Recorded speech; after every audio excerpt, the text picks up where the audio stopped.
आज हम लोग पढ़ेंगे पार्ट्स ऑफ स्पीच, यानी कि वाक्य के भाग। ठीक है, हम लोग आज पढ़ेंगे शब्द भेद यानी वाक्य के भाग। तो वाक्य के भाग जो होते हैं ये मुख्य रूप से 8 प्रकार के होते हैं। ठीक है, नाउन, प्रोनाउन, वर्ब, एडवर्ब ये सब होते हैं। तो पार्ट ऑफ स्पीच यानी शब्द भेद, वाक्य के प्रकार। ठीक है, वाक्य के भाग। तो इसमें पहला है नाउन, नाउन यानी संज्ञा। प्रोनाउन, प्रोनाउन यानी सर्वनाम। तीसरा है वर्ब यानी क्रिया। एडवर्ब यानी क्रिया विशेषण। एडजेक्टिव यानी विशेषण। प्रीपोजिशन यानी संबंध बोधक। कंजक्शन संयोजक। इंटरजेक्शन यानी विस्मय आदि बोधक वाक्य। ये शब्द के भेद जो है इनके प्रयोग के आधार पर इनको 8 वर्गों में बांटा गया है। तो ये 8 वर्ग इस प्रकार से हैं, इनका नाम है। हाँ, ये ऊपर नीचे हो सकता है, हम अध्ययन करते समय संज्ञा को बाद में, सर्वनाम को पहले, इस लेकिन पढ़ना चाहिए तो सीरियल वाइज है। पहले हम लोग संज्ञा पढ़ेंगे, फिर सर्वनाम पढ़ेंगे, फिर वर्ब पढ़ेंगे, फिर एडवर्ब पढ़ेंगे। ठीक है, एडजेक्टिव पढ़ेंगे, प्रीपोजिशन पढ़ेंगे। ये इंग्लिश शब्द है और ये हिंदी है। ठीक है, तो इस प्रकार से हम लोग अब बारी बारी से एक एक के बारे में अध्ययन करेंगे। ठीक है, ऐसे करके 8 का 8 वीडियो जाएगा। ठीक है, पार्ट ऑफ स्पीच में, ये पार्ट ऑफ स्पीच यानी शब्द के भेद 8 प्रकार के होते हैं। 8 में से हम शुरू करेंगे बारी बारी से। तो पहला है नाउन। ठीक है, नाउन, नाउन यानी संज्ञा। तो नाउन हम कहते किसे हैं, संज्ञा आखिर होता क्या है, तो बारी बारी से हम लोग समझेंगे। तो पहले नाउन को समझ लेते हैं।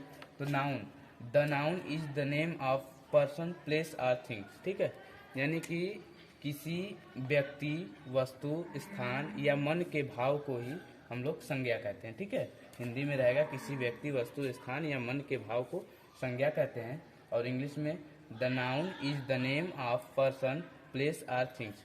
पर्सन यानी किसी भी पर्सन का, जैसे राम हो गया, मोहन हो गया, सोहन हो गया। प्लेस यानी ताजमहल हो गया, आगरा हो गया। ठीक है, लखनऊ हो गया, कानपुर हो गया, दिल्ली हो गया। ठीक है, थिंग्स यानी किसी भी वस्तु, कोई भी, जैसे टेबल हो गई, मेज हो गई, ये मार्कर हो गया। तो ये मार्कर, ये जो है आपका ये नाउन है। ठीक है, तो एग्जाम्पल में देख लेते हैं, जैसे काऊ। ठीक है, मैन में जैसे आदमी ले लीजिए, जैसे राम। ठीक है, राम हो गया। और अगर स्थान की बात की जाए तो स्थान में जैसे मान लीजिए आगरा। ठीक है, आगरा। तो ये नाउन है, किसी भी स्थान का नाम नाउन होता है, किसी भी व्यक्ति का नाम नाउन होता है। ठीक है, कोई भी वस्तु ले लीजिए, जैसे टेबल। टेबल ये वस्तु है, ये वस्तु नाउन है। ठीक है, तो ये डिफिनेशन है। और हिंदी में इसका डिफिनेशन है, किसी व्यक्ति, वस्तु, स्थान या मन के भाव को, मन के बोध को ही संज्ञा कहते हैं। एग्जाम्पल है। ठीक है, जैसे गाय, मोहन या राम, और आगरा, मान लीजिए मेज या मार्कर बोल लीजिए। तो ये क्या है, ये वस्तु है। तो हर वस्तु नाउन होती है, इतना ध्यान रहे। हर स्थान का नाम, जो भी स्थान का नाम है, ठीक है, वो नाउन होता है। किसी भी व्यक्ति का नाम वो नाउन होता है। ठीक है, तो इस प्रकार से नाउन का डिफिनेशन। अब हम लोग आगे बढ़ते हैं। अब हम लोग पढ़ेंगे संज्ञा के प्रकार। ठीक है, काइंड्स यानी प्रकार ऑफ नाउन, संज्ञा के प्रकार। तो संज्ञा के प्रकार में, ये संज्ञा के प्रकार जो हैं ये 5 प्रकार के होते हैं। ये जो संज्ञा है, ये जो नाउन है, इसको 5 वर्गों में बांटा गया है। तो 5 वर्ग इस प्रकार से हैं कि पहला है ये प्रॉपर नाउन, व्यक्तिवाचक संज्ञा। कॉमन नाउन, जातिवाचक संज्ञा। कलेक्टिव नाउन, समूहवाचक संज्ञा। मटेरियल नाउन, पदार्थवाचक संज्ञा। एब्स्ट्रैक्ट नाउन, भाववाचक संज्ञा। अब हम लोग बारी बारी से एक एक के बारे में पढ़ेंगे कि ये जो नाउन को 5 वर्गों में बांटा गया है, तो ये पांचों का क्या मतलब है। पहला हम लोग देखेंगे व्यक्तिवाचक संज्ञा। ठीक है, व्यक्तिवाचक संज्ञा का मतलब कि ये किसी व्यक्ति विशेष के लिए प्रयोग किया गया है। प्रॉपर नाउन, प्रॉपर रूप से बोला जाएगा।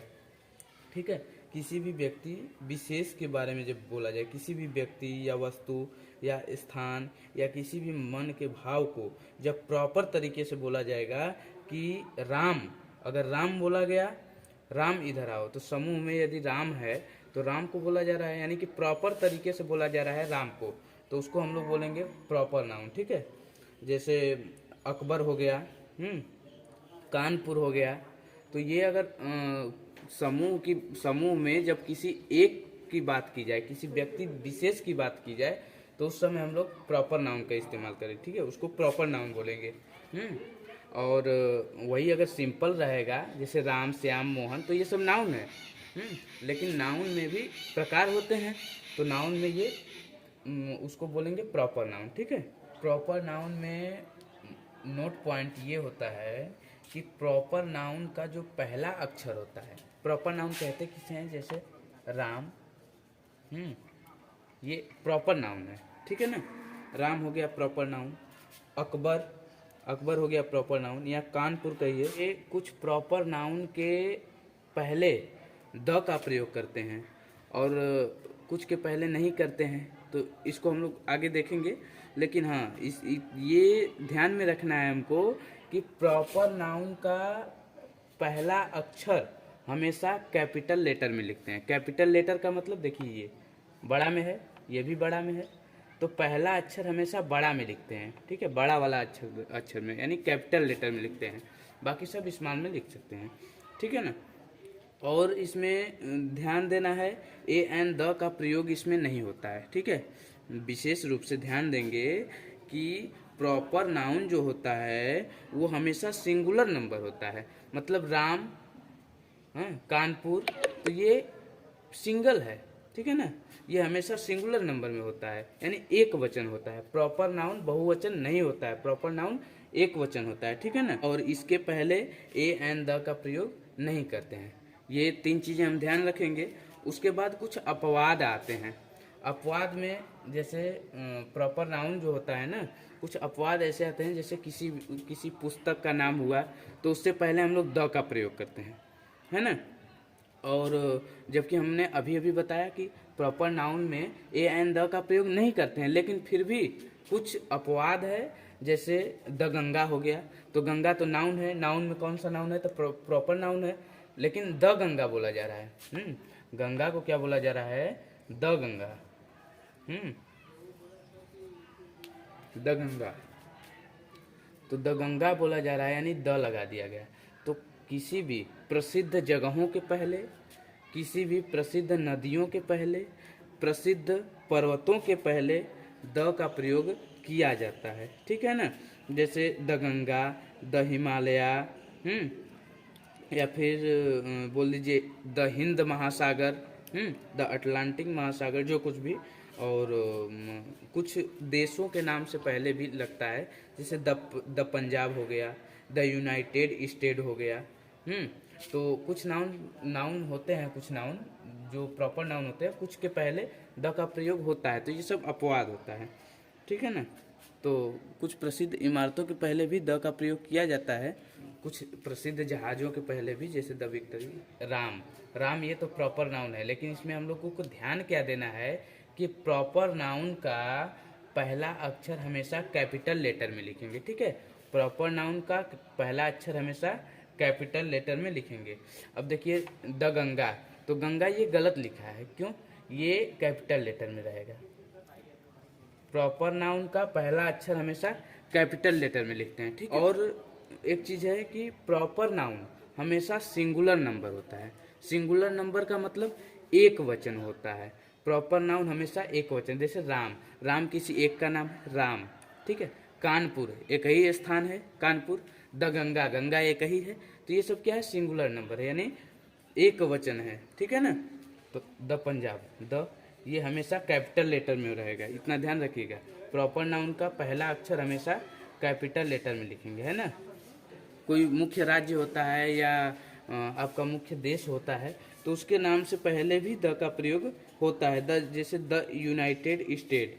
अब हम लोग पढ़ेंगे कॉमन नाउन, यानी जातिवाचक संज्ञा।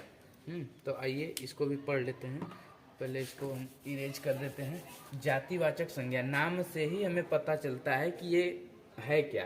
तो जिस संज्ञा शब्द से पूरे जाति समूह का बोध हो उसे हम लोग कॉमन नाउन कहेंगे। ठीक है, जैसे ऐसे बोल देते हैं ना बॉय, ऐसे बोलते हैं बी वाई बॉय।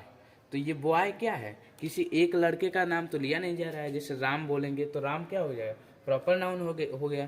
तो राम प्रॉपर नाउन हो गया, लेकिन कॉमन नाउन यानी जातिवाचक नहीं है। बॉय से क्या सिद्ध होता है कि पूरे लड़कों की बात की जा रहा है। अब वो चाहे इस देश के हों, चाहे उस देश के हों, चाहे कहीं भी, लड़के तो लड़के। तो इससे क्या हो रहा है कि पूरे जाति समुदाय का बोध हो रहा है। जैसे वुमेन बोल दिया जाए या फिर स्टेट बोल दिया जाए, राज्य, तो पूरे राज्य की बात की जा रही है, चाहे कोई भी राज्य हो। सिटी बोल दिया जाए या बुक्स बोल दिया जाए, बुक्स। तो अब कौन सी किताब है, नाम तो दिया नहीं गया।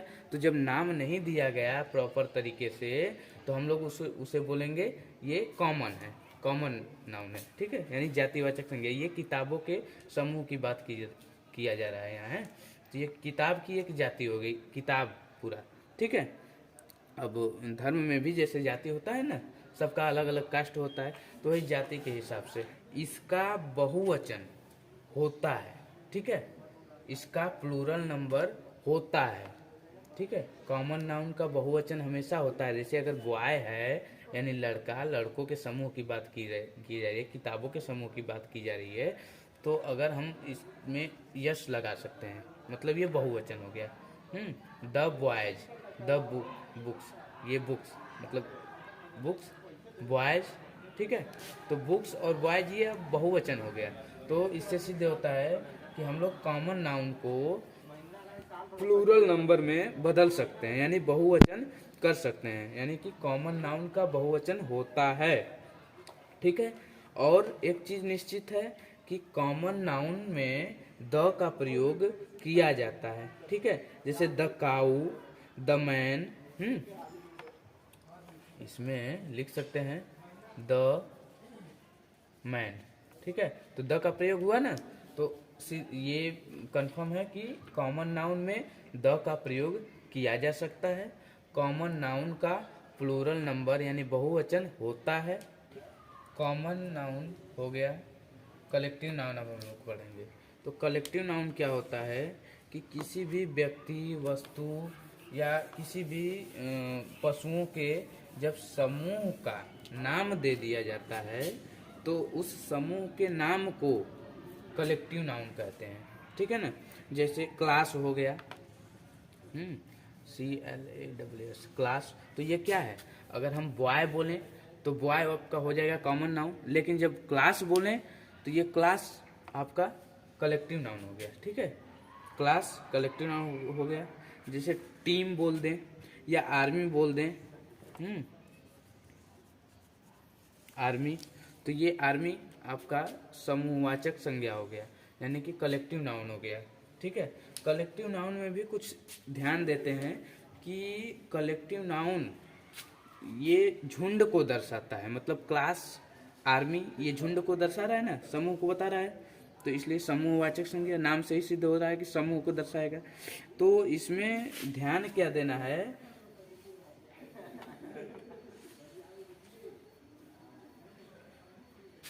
कलेक्टिव नाउन जब किसी विशेष झुंड को बताएगा, किसी विशेष झुंड की बात की जाएगी, तब वो प्रॉपर नाउन हो जाएगा। ठीक है, जैसे इंडियन आर्मी या फिर साइमन कमीशन, तो ये विशेष झुंड की बात की जा रही है, तो ये प्रॉपर नाउन हो जाएगा। ठीक है ना, कलेक्टिव नाउन का प्लूरल नंबर नहीं होता है। यदि हम इसका प्लूरल नंबर यानी बहुवचन, यदि हम समूहवाचक संज्ञा का बहुवचन बनाएंगे तो वो कॉमन नाउन हो जाता है। ठीक है ना, कलेक्टिव नाउन का प्लूरल नंबर नहीं होता है, यदि हम प्लूरल बनाएंगे तो वो कॉमन नाउन हो जाएगा। मटेरियल नाउन यानी पदार्थवाचक संज्ञा। तो मटेरियल नाउन क्या होता है कि जिस संज्ञा शब्द से किसी अन्य ऐसे पदार्थ का बोध होता हो जिससे अन्य वस्तुएं बनाई जाती हैं, या फिर खाने पीने वाली जो चीज़ें होती हैं उनको पदार्थवाचक यानी कि मटेरियल नाउन के अंतर्गत रखा जाता है। ठीक है, जैसे गोल्ड हो गया आपका, गोल्ड, तो ये गोल्ड क्या है, पदार्थवाचक संज्ञा के अंतर्गत रखा जाएगा। पदार्थवाचक वाक्य के अंतर्गत ये रखा जाएगा, इसको हम लोग पदार्थवाचक। जैसे रिंग हो गया, अंगूठी, तो अंगूठी, अब ये अंगूठी जो होता है वो मटेरियल नाउन के अंतर्गत रखा जाता है। ठीक है, या फिर हम लोग बोल देंगे वाटर, हैं, या वुड, ऑयल, ऑयल, ऑयल, तो ये सब मटेरियल नाउन के अंतर्गत रहेगा, यानी पदार्थवाचक संज्ञा के अंतर्गत। ठीक है, इसमें जो है बड़ा, इसमें भी अपवाद है। जैसे फिश, फिश यानी मछली, जैसे खाने पीने की चीजें हैं, तो फिश, तो फिश जो है ये क्या है, अब ये मटेरियल नाउन है या फिर जो है आगे कॉमन नाउन है। तो अब इसमें हम लोग देखेंगे कि ये मटेरियल नाउन है कि कॉमन नाउन है, इसको कैसे हम लोग कंफर्म करेंगे। जैसे रिंग हो गया या मतलब अंगूठी, अंगूठी और फिश, तो इसमें बड़ा कंफ्यूजन होता है। तो आइए उस कंफ्यूजन को भी हम लोग दूर कर लेते हैं। मटेरियल नाउन को, इसको हमेशा जो है अनगिनत के अंतर्गत रखते हैं। ठीक है, तो ये फिश का जो मैटर है ना, तो अगर हम लोग बोलेंगे कि मछली पानी में रहती है, तो अगर मछली पानी में रहती है तो उस समय मछली को हम लोग कॉमन नाउन बोलेंगे। लेकिन वही बोल देंगे अगर कि मछली जो है एक अच्छा भोजन है, तो वो आ जाएगा आपका मटेरियल नाउन में।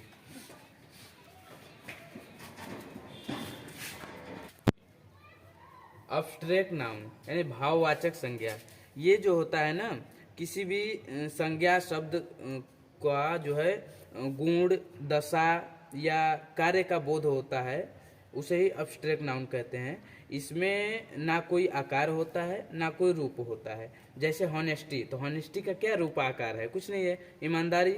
ठीक है, और जैसे डेथ यानी मृत्यु, तो ये क्या है, अब्स्ट्रैक्ट नाउन है। ठीक है, यानी भाववाचक संज्ञा, ये भाव की बात की जाती है जहाँ।